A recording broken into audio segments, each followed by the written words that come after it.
नमस्कार, welcome back. Ajit Doval जी ने एक वार्निंग दे दिया कि आपने अगर एक गलत मूव दिया तो आप बलूचिस्तान को लूज कर देंगे। इसका मतलब है कि तैयारी हमारी पूरी है। आज मैं आपको एक जर्नी के ऊपर लेके जाऊंगा, वो है रॉ के ऊपर। ये रॉ शुरू कहां से हुई, रास्ते में हमने कौन से काम किए, कहां पे चीजें गलत हुई और कैसे अजीत डोभाल जी ने पूरी रॉ को, जो हमारी इंटेलिजेंस की एक एजेंसी है, उसको कैसे ट्रांसफॉर्म किया और कैसे हमने मोसाद की हेल्प लेकर आज रॉ दुनिया की नई मोसाद बन चुकी है। और हमारे पास एक पूरी फोर्स है जिसको हम अननोन गनमैन के नाम से जानते हैं। वो कहां से आते हैं, कहां पे काम करके चले जाते हैं, आज तक किसी को समझ नहीं आया, ना ही किसी को पता लगा कि ये काम करते कैसे हैं, एक्सेप्ट वन मैन। उसका नाम है अजीत डोभाल। दोस्तों, स्टोरी शुरू करते हैं पाकिस्तान से। आप इमेजिन कीजिए, आप एक बार्बर शॉप में यानी कि नाई की दुकान पे जाते हैं रावलपिंडी में, वो भी पाकिस्तान के अंदर। आप वहां बैठे हैं, वहां पर आपके बाल काटे जाते हैं और उस बंदे का वहां से निकलने के बाद वहां पर एक आदमी आता है, क्योंकि इस बंदे के जिसके बाल काटे थे वो एक टॉप टियर का पाकिस्तानी न्यूक्लियर साइंटिस्ट था। वो तो चला गया, लेकिन कोई और आया, उसने आकर उन बालों को इकट्ठा किया, बैग में डाला और स्मगल कर दिया across the border to New Delhi. वहां पर जो टेस्टिंग है बालों की, उससे पता लगा कि इसके अंदर तो एक्सट्रीम जो रेडिएशन का मटेरियल है उस बालों के अंदर पाया गया। And just like this, Bharat ने अनकवर किया पाकिस्तान का टॉप सीक्रेट न्यूक्लियर वेपन का प्रोग्राम। दोस्तों, ये हॉलीवुड का थ्रिलर नहीं है, ये रियल डीपली क्लासिफाइड ऑपरेशन था रॉ का, जिसका पूरा नाम है रिसर्च एंड एनालिसिस विंग। बस वहां पे जाके रिसर्च किया, एनालिसिस किया हमने बालों का और हमने उनके विंग्स हमने काट दिए, तभी मुझे लगता है इसका नाम रिसर्च एंड एनालिसिस विंग रखा होगा। आर्किटेक्ट पूरे के पूरे ऑपरेशन का नन अदर देन हमारे द ग्रेट अजीत डोभाल जी। लेकिन जो रियल स्टोरी है वो सिर्फ जो दूसरे कंट्रीज के जो सीक्रेट्स हैं उसको स्टील करने की नहीं थी। ये था एक रूथलेस अलायंस जो हमने मोसाद के साथ 1970s में हमने ये काम कर लिया था। बीच में एक और गवर्नमेंट आई, उन्होंने ये टाइज को तोड़ दिया मोसाद के साथ, लेकिन अब दोबारा से वो वापस शुरू हो गया है। ये राइज है एक स्पाई मास्टर का। ये स्टोरी है अजीत डोभाल की, जिन्होंने चेंज कर दिया completely the rules of the game. Ajit Doval वो हैं जिन्होंने भारत की इंटेलिजेंस एजेंसी को एक ग्लोबल जैसे शिकारी होता है उसके अंदर इन्होंने कन्वर्ट कर दिया है। दोस्तों, ये अनटोल्ड रियलिटी है कि रॉ इतना एब्सोल्यूट रूथलेस बनी कैसे है और फियरलेसली काम वो करती कैसे है। मैं कुछ चीजें बताऊंगा आपको जो हिस्ट्री में हुई, और उसके बाद आज जो हो रहा है वो क्यों हो रहा है और कैसे हो रहा है, ये भी आपके सामने मैं अनकवर करने वाला हूं। दोस्तों, इसका रीजन है कि रॉ पहले बनी कैसे। आपको उसके लिए जाना पड़ेगा बिहाइंड द सीन 1962 में। चाइना के ट्रूप्स भारत के अंदर को बॉर्डर को पार कर वो एंटर कर गए। भारत के इंटेलिजेंस की एजेंसी को कुछ पता ही नहीं लगा, क्योंकि लहडू जी वो गोरियों के स्कर्ट्स के बीच में वो लहरों में वो लहर रहे थे, इसलिए उनका नाम मोहम्मद लहरू है। 1965 पाकिस्तान ने मैसिव एक सरप्राइज अटैक किया। भारत को फिर पता नहीं लगा, वी वर फ्लाइंग ब्लाइंड। प्रधानमंत्री जो उसके बाद आई इंदिरा गांधी, उन्होंने रियलाइज किया कि जो हमारा इंटेलिजेंस का ब्यूरो है वो कॉम्प्रोमाइज्ड है, इन्हें पता ही नहीं लगता कि इतना कुछ हमारे देश के खिलाफ होने वाला है। उन्होंने एक पुराना एक स्पाई मास्टर था जिनका नाम था RN काओ, उनको बुलाया और उनको एक मैंडेट दिया। मैंडेट था कि तुम एक ऐसी एजेंसी बनाओ जो ऑपरेट तो करे भारत के अंदर, लेकिन किसी को पता ना लगे कि भारत में कोई ऐसी एजेंसी एग्जिस्ट भी करती है। उन्हें इनविजिबल बनाने की इंस्ट्रक्शन दिया गया। कोई पेपर ट्रेल नहीं, कोई नाम के डॉक्यूमेंट्स नहीं, और ना ही कोई नेम प्लेट किसी के घर के ऊपर कि हम रॉ के लिए काम करते हैं। इसलिए 1968 में रॉ का जन्म हुआ और इन्होंने आते ही टाइम वेस्ट नहीं किया। पहला ऑपरेशन किया कि हमने वेस्ट पाकिस्तान को ईस्ट पाकिस्तान से हमने कट ऑफ करना है। दोस्तों, 1971 में रॉ के एजेंट्स ने क्या किया, बिग कमाल का ऑपरेशन था। हमने अपने ही कंट्री का एक प्लेन को हमने हाईजैक किया, यानी कि रॉ के एजेंट भारत का प्लेन हाईजैक करते हैं इंडियन एयरलाइंस को, और वो उसको डाइवर्ट करते हैं लाहौर की तरफ। वहां पर एक आदमी है जो डबल एजेंट था, भारत के लिए भी काम कर रहा है और पाकिस्तान के लिए भी काम कर रहा है। उसने वो RN काओ के लिए काम कर रहा था, वो आईएसआई के लिए भी काम कर रहा था, उसने प्लेन को हाईजैक किया और प्लेन को टारमैक के ऊपर बर्न कर दिया गया ताकि पूरे दुनिया को ये हॉरर मूवी ये दिखाई दे। अब अंडर द प्रेटेक्स्ट कि पाकिस्तान ने हमारा प्लेन हाईजैक किया है और उसे आग लगा दी, हमारे पास एक मैसिव एक इंजीनियर्ड ट्रैप हमने सेट कर दिया। अब उसको यूज कैसे किया है, ये है इंटरेस्टिंग मूव। पहले तो हमने अपने प्लेन को आग लगवा दी, खुद ही हाईजैक करवाया और उसके बाद दुनिया को बताया हमने कि ये क्राइसिस पाकिस्तान की क्रिएटेड है। इसके कारण हमने पूरे के पूरे पाकिस्तान की जो फ्लाइट्स भारत की एयर स्पेस को क्रॉस करने के बाद वो बांग्लादेश जाती थी, उसको हमने बंद कर दिया। वेस्ट पाकिस्तान को हमने कट ऑफ किया ईस्ट पाकिस्तान से, उसके लिए हमारे बलि दी हमने अपने एक प्लेन की। ट्रूप्स अब पाकिस्तान से, वेस्ट पाकिस्तान से ईस्ट पाकिस्तान अगर जाने हैं तो जा नहीं सकते, शिप में भेजना पड़ेगा। उसमें जब तक वो पहुंचते तब तक हमने बांग्लादेश क्रिएट कर दिया। दोस्तों ये था master stroke of strategic deception. ये था जहां पर हमारे रॉ की जो इंसेप्शन होती है। लेकिन रॉ जो है वो लीथल भी थी और रूथलेस भी थी। लेकिन जब एक सक्सेस आती है तो उसके साथ प्रॉब्लम्स भी आती हैं। अब प्रॉब्लम्स का दौर वो शुरू हो गया क्योंकि हमें किसी ने धोखा दिया रॉ को। वो अल्टीमेट बिट्रेयल था जो किसी और ने नहीं, हमारे उस वक्त के प्रधानमंत्री मोरारजी देसाई, उन्होंने हमें धोखा दिया था। दोस्तों लेट 1970s में रॉ के जो एजेंट्स हैं उन्हें पता लगा कि जो कहूता न्यूक्लियर फैसिलिटी है पाकिस्तान में, वहां पर वो कुछ कर रहे हैं। रेडिएशंस बालों में पाई गई, वही जो मैंने शुरू में बताया था आपको, एक नाई की दुकान में। हमने क्या किया, हमने जो पाकिस्तान का जो पूरा का पूरा इनसाइडर है उसको हमने ऑफर किया, यानी कि पाकिस्तान के अंदर आपको मालूम है पैसे देके आप मुसलमान से कोई भी काम आप करवा सकते हैं। हमने उसको $10,000 दिए और उसको बोला कि तुम्हारे जितने भी न्यूक्लियर ब्लूप्रिंट्स हैं वो हमें कॉपी दे दो। अब हुआ क्या, हमने वो ब्लूप्रिंट्स लिए पाकिस्तान से, उसको भेजा इजराइल की मोसाद के पास। इजराइल ने इमीडिएटली रिकॉग्नाइज कर लिया कि ये न्यूक्लियर बॉम्ब बनाने की फिराक में है और ये भारत के लिए और इजराइल के लिए एक एग्जिस्टेंशियल ये थ्रेट बन सकता है। मोसाद ने प्लान किया एक मैसिव एयर स्ट्राइक ताकि पाकिस्तान का जो न्यूक्लियर लेबोरेटरी है इसको डिस्ट्रॉय किया जाए। उसके लिए उन्होंने भारत के एयर स्पेसेस से हमें स्पेस मांगी कि उनका प्लेन इजराइल से उड़कर भारत आएगा। भारत ने सिर्फ उनका प्लेन को हमने भरना है तेल के साथ, रिफ्यूल करना है भारत की धरती के ऊपर, और उसके बाद इजराइल अपने प्लेन्स के साथ वो पाकिस्तान के अंदर जो न्यूक्लियर लैब है उसको डिस्ट्रॉय कर देगा। प्लान फ्लॉलेस था, लेकिन जो हमारा प्रधानमंत्री थे मोरारजी देसाई, वो पैनिक कर गए, पसीने आने लग गए और उन्होंने मोसाद को फ्यूलिंग के राइट्स नहीं दिए। अब हुआ क्या, उन्होंने दुनिया का जो सबसे बड़ा सिन है, अल्टीमेट सिन, पाप, वो किया है मोरारजी देसाई ने। मोरारजी ने फोन उठाया, उन्होंने पाकिस्तान का डिक्टेटर था जनरल जियाउल हक, उसको फोन करके बताया कि तुम्हारे सारे के सारे सीक्रेट लैब के जितने डॉक्यूमेंट्स हैं वो मेरे हाथ में हैं, हमें मालूम है तुम क्या कर रहे हो। जियाउल हक वाज टेरिफाइड। इमीडिएटली उन्होंने लॉन्च किया एक रूथलेस हंट कि कहीं भी रॉ के एजेंट्स हैं उसको पकड़ा जाए। लोग पकड़े भी गए और पूरे के पूरे रॉ के जो हमारा नेटवर्क था पाकिस्तान के अंदर उसको कत्ल कर दिया गया। डजन्स में यही 100-200 जो हमारे भारत के स्पाइस थे उन्हें ब्रूटली टॉर्चर किया गया और उन्हें फांसी दे दी गई। भारत का जो पूरा जो सिस्टम था उसे डिस्ट्रॉय किया हमारे एक कमजोर दिल के हमारे प्रधानमंत्री ने, और हमारा पूरा नेटवर्क पाकिस्तान के अंदर और दुनिया में डिसमेंटल करना पड़ा। अब ये तो हो गया 1970-71 में जो कुछ हुआ था। अब फास्ट फॉरवर्ड कीजिए 1984 पे, रॉ का नेटवर्क था लंदन के अंदर। हमने क्या किया, हमने देखा कि एक पाकिस्तान जो है वो एक मैसिव परचेज ऑर्डर वो दे रहा है, वो बाई कर रहे हैं एक्सट्रीम कोल्ड वेदर के लिए, वो कपड़े, टेंट्स, थर्मल बूट्स वो बाई कर रहे हैं from a British garment company. Equipment था कि -50 डिग्रीज पे भी अगर वो अपने जूते और कपड़े डाल के जाएंगे तो कहीं भी उनके आर्मी वालों को कोई फर्क नहीं पड़ेगा। रॉ ने जब इसको एनालाइज किया तो हमें कनेक्ट किया डॉट्स को, हमें समझ आ गया कि पाकिस्तान प्रिपेयर कर रहा है सियाचिन ग्लेशियर को कैप्चर करने का।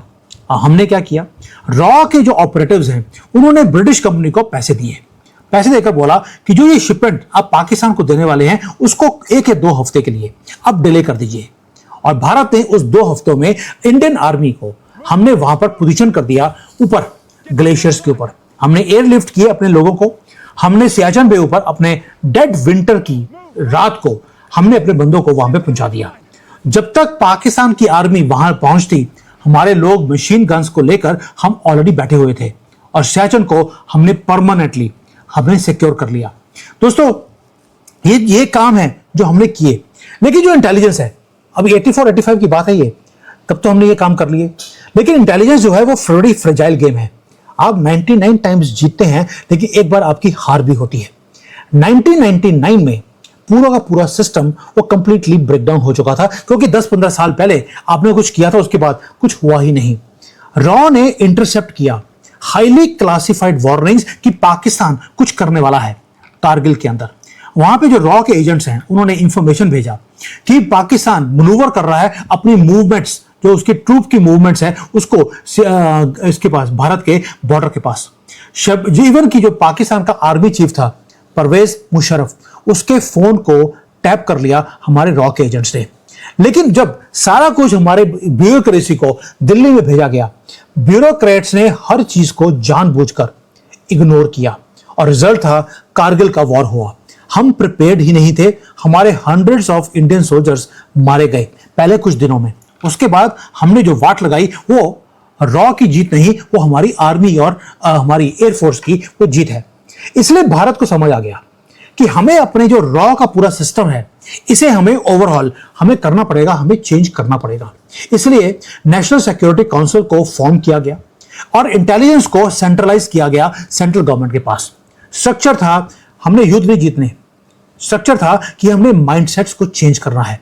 इसलिए अजीत डोभाल की एंट्री इस टाइम पर वो होती है 84 में।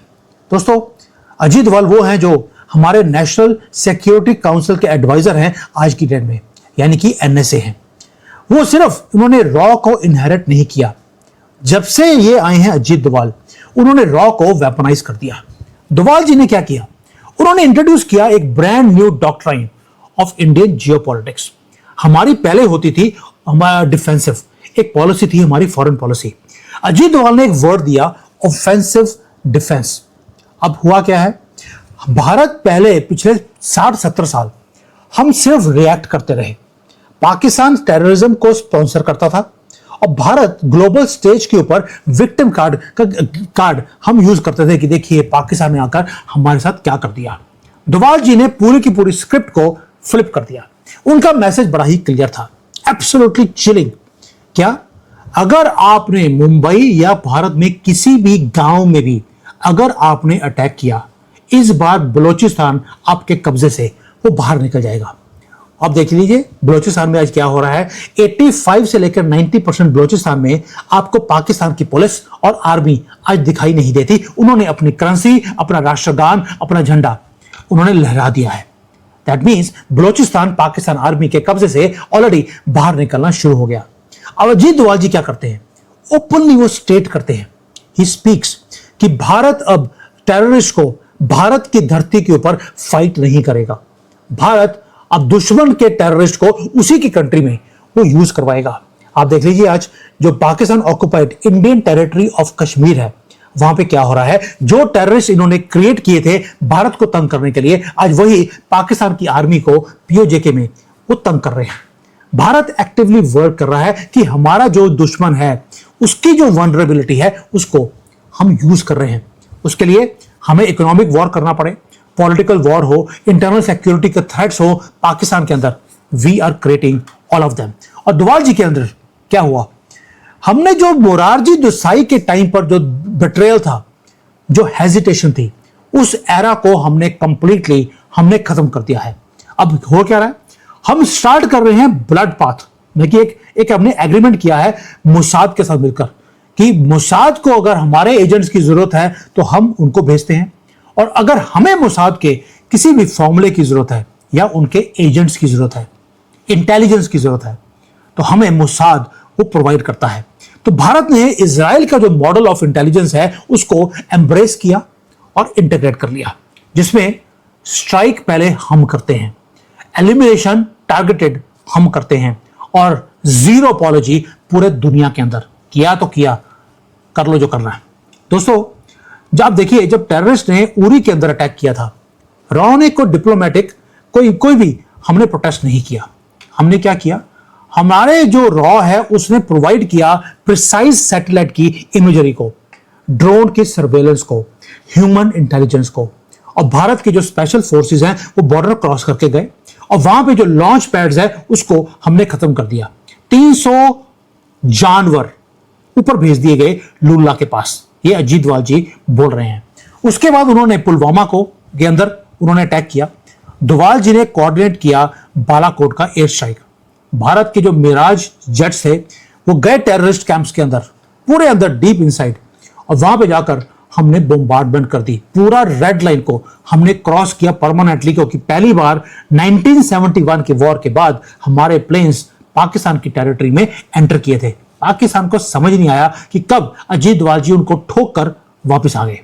दोस्तों, जो डॉक्ट्राइन है डोभाल जी का वो कंप्लीटली डिफरेंट है। It is not only in Pakistan, पूरे दुनिया में पूरा का पूरा जियोपॉलिटिकल चेस बोर्ड हमने चेंज कर दिया। फॉरेन पॉलिसी हमारी क्या है? अग्रेसिव है और अनअपोलोजेटिक है। वो कहीं भी हो दुनिया में जो भारत के देश के लिए के अगेंस्ट काम करेगा। एंटी इंडिया ऑपरेटिव्स अब मिस्टीरियसली पूरे दुनिया में खत्म किए जा रहे हैं। वो पाकिस्तान हो, लाहौर हो, वो कनाडा हो, अमेरिका हो, वो जर्मनी हो या फ्रांस हो, कोई भी सेफ नहीं है। जो ग्लोबल पावर्स हैं उन्होंने क्या बोला? उन्होंने स्क्रीम किया कि भारत ने ये असैसिनेशन के काम किए हैं। हमने बोला प्रूफ दीजिए। प्रूफ उनके पास था नहीं, and this is the shocking reality of raw right now. हमारे पास एक ऐसी लिथल कैपेबिलिटी है। न्यूयॉर्क के एक पार्क के अंदर एक लेडी जो हमेशा ही भारत के हिंदू हैं या हमारा हिंदुइज्म है उसके खिलाफ बड़ा बोलती थी, पार्क में वो वॉक कर रही है। हजारों कैमरे हैं पूरे पार्क को कवर करने के लिए। कोई कब आके मार के चला गया उसको, किसी को आज तक समझ नहीं आई। दोस्तों, ये है shocking reality of our Mossad of Bharat. और अजीत डोभाल वो हैं जो ना तो आंसर देते हैं और ना ही वो नेगोशिएट करते हैं किसी के साथ भी। उन्होंने क्या किया? उन्होंने सिर्फ एक रॉ पॉलिटिकल विल है उसको यूज किया along with elite intelligence gathering, दोनों को कंबाइन कर दिया। यानी कि एक फाउंडेशन जो कि आरएन काउ की क्रिएट की हुई थी इनविजिबिलिटी वाली, उसको अजीत डोभाल ने एक मशीनरी में कन्वर्ट कर दिया जो फियरलेस है। और फियर आज हमारे अंदर नहीं, आज दुश्मन के खेमे में है। तो रॉ अब कोई रिसर्च एंड एनालिसिस का विंग नहीं रहा जो शुरू हुआ था। ये इंस्ट्रूमेंट है नेशनल रिवेंज का। हमारा दुश्मन आराम से सो जाए, ऐसा हो नहीं सकता। बाकी अगर आपको अभी भी डाउट हो तो प्लीज पाकिस्तान में जो इनके जैश-ए मोहम्मद के लीडर्स हैं उनसे पूछ लीजिए। उनके भाई, भतीजे, बीवियां, बच्चियां, कोई भी छोड़ा नहीं है। बेशक वो बच्चा था या बच्ची थी, उसको लुल्ला के पास उसको भेज दिया गया है। दोस्तों, एक आदमी को छोड़ा है। आप बोलेंगे यार कि जो हाफिज सईद है इसको क्यों छोड़ दिया? उसके पूरी की पूरी फैमिली को आपने खत्म कर दिया है।